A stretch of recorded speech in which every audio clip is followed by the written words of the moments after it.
on, man. They're about to do a gun run. You need to get down. Let's go, buddy.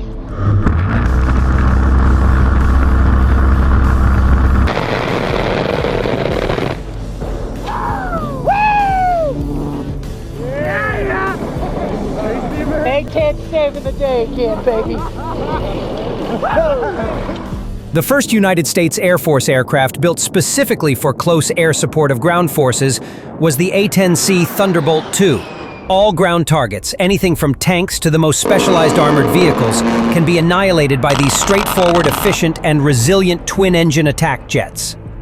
The goal of the AX program was to build upon the Douglas A-1 Skyraider's performance. To fulfill that, the powerful 30mm GAU-8 Avenger rotary autocannon would become the center of the Thunderbolt II's airframe as the core of its mission.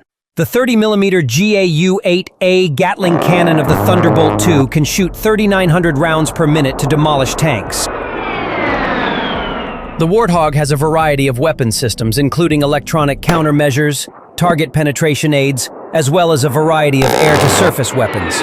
It was a standout aircraft during the Gulf War, Operation Desert Storm. Later, the A-10 served in the Middle East, against the Islamic State and in the Balkans, Afghanistan, and the Iraq War. Tanks can't compete with the A-10's specialized gun system. When the Warthog's unrelenting firepower meets an armored column, they are reduced to burning rubble every time. Brutal rounds of depleted uranium can penetrate even the most resilient tank armor, rendering the armored steel plating into scorching shrapnel. The GAU-8 was developed under the AX competition, which produced the A-10. This awesome gun system accounted for 16% of the A-10's unladen weight and was designed by General Electric with Philco Ford. The gun ended up mounted slightly off-center to the port side, with a cannon barrel protruding below the nose. The A-10 entered service in 1977, with General Electric as the primary contractor. The Warthog has a deadly reputation for success against hardened targets. Crews repeatedly performed tank-killing strikes during Operation Enduring Freedom and Operation Iraqi Freedom. Its slower speed aids pilots in lining up the ideal shot.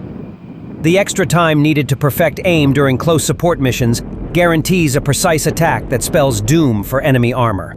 The GAU-8A Avenger autocannon is one of the most powerful aircraft cannons ever flown. The cannon is hydraulically powered with an accuracy of 4,000 feet and is so good that 80% of its bullets will fall inside a circle with a diameter of 40 feet. The 5-foot 11.5-inch ammunition drum of the gun typically carries 1,174 rounds of 30mm ammunition, but it can house up to 1,350 rounds. There is no technical restriction on how long the cannon can fire continuously, and a pilot might use up all the ammunition in a single burst without causing harm to the weapon system. The barrel life is significantly reduced by this steady rate of fire, though, necessitating more barrel inspections and shorter replacement interval. The A-10 is armed with the AGM-65 Maverick air-to-surface missile, but other weapons include cluster bombs or Hydra 70 rocket pods. The Warthog arsenal includes GPS and laser-guided bombs like the GBU-39 small-diameter bomb, Paveway series bombs, Joint Direct Attack Munitions (JDAM), Wind-Corrected Munitions Dispenser, and AGM-154 Joint Standoff Weapon glide bombs. A-10s also fly with an ALQ-131 electronic countermeasures pod under one wing and two AIM-9 Sidewinder air-to-air missiles for self-defense. Pilots line up targets from a distance, slightly angled down in a dive. The pilot uses the aiming reticles to adjust for the plane's speed, altitude, and the ballistic drop of the 30mm rounds. Once stable, a short burst from the cannon unleashes a hailstorm of armor-piercing rounds. Those shells either punch directly into the turret or cause internal spalling, where armor fragments rip into crew compartments and immediate destruction. That pure destructiveness stems from the GAU-8 round's sheer power. According to Task and Purpose, the depleted uranium slug is so dense it turns tank armor into white-hot shrapnel in the crew compartment. In 2022, the USA 422nd and 59th Test and Evaluation Squadrons demonstrated that the GAU-8 Avenger of the A-10C Thunderbolt II is still capable of posing a threat to armored vehicles with explosive reactive armor. Forward air controllers help the pilot spot precisely where to aim. If the target tries to duck behind cover, the A-10 can maneuver to choose an ideal approach angle.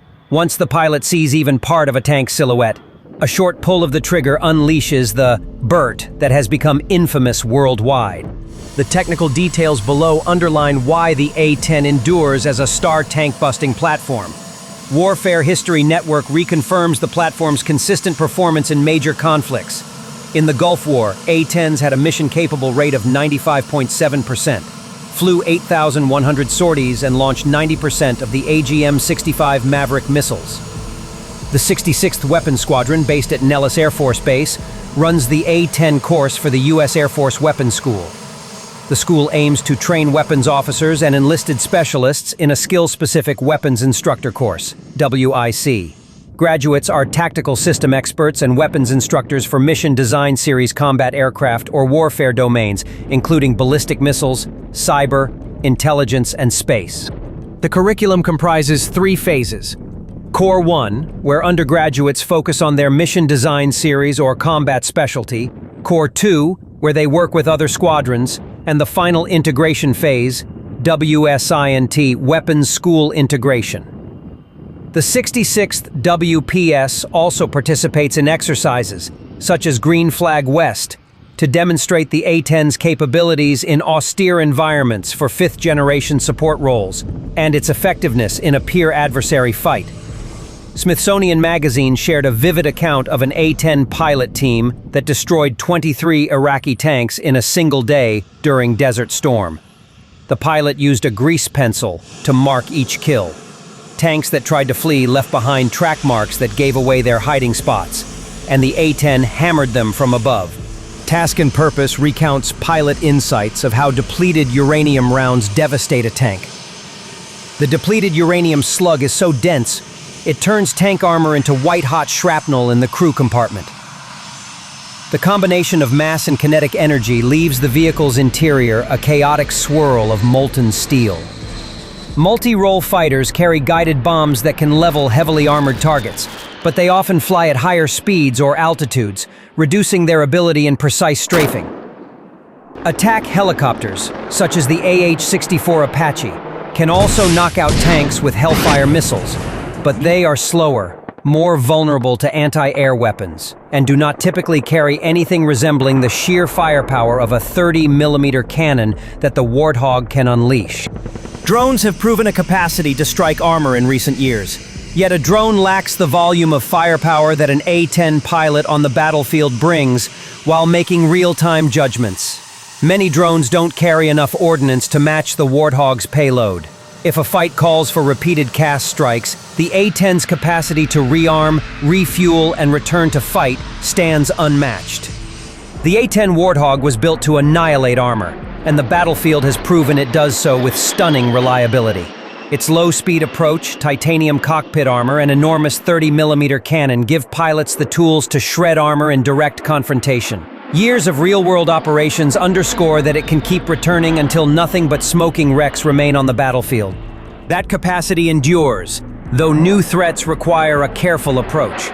Stealth fighters or drones might handle certain contested zones, but the Warthog thrives in scenarios where pilots can pick out prime targets and pour on the fire.